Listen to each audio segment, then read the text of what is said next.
Вработувањата во јавната администрација нема да се стопираат, туку напротив, тие ќе се зголемат. Министерот за информатичко општество Дамјан Манчевски не е информиран за колку вкупно огласи станува збор. Негира дека тоа е поврзано со предизборниот период. Признава дека има превработеност, но имало и потреба од дополнителни кадри. Да, и ќе распишуваме. И тоа цело време го велам. Нема да стопираат вработувањата. Институциите имаат потреби, тоа е жива материја. Не распишува министерството. Ние немаме евиденција кому што му треба. Зато има раководители на институции. Ние правиме анализата која што ќе представиме и ќе детерминираме што е вишок на работни места. Од кои институции до сега се има тврдено вишок? На вистина, како ви кажам, во тек се анализите. Директори, советници, раководители, инспектори се само дел од работните позиции за кои се распишани огласи. Платите достигнуваат до 55.000 денари.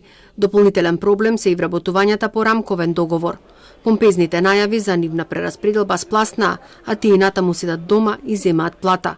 Министерството за информатичко општество се амнестира и целиот процес сега е префрлен во новоформираното Министерство за политички систем, од каде нема никакви информации. На крајот од својот мандат Манчевски е уверен дека ќе може да го реализира и проектот со кој административците кои не си ги извршуваат работните задачи ќе бидат прераспоредени на пониски позиции или ќе му се понудат на приватниот сектор.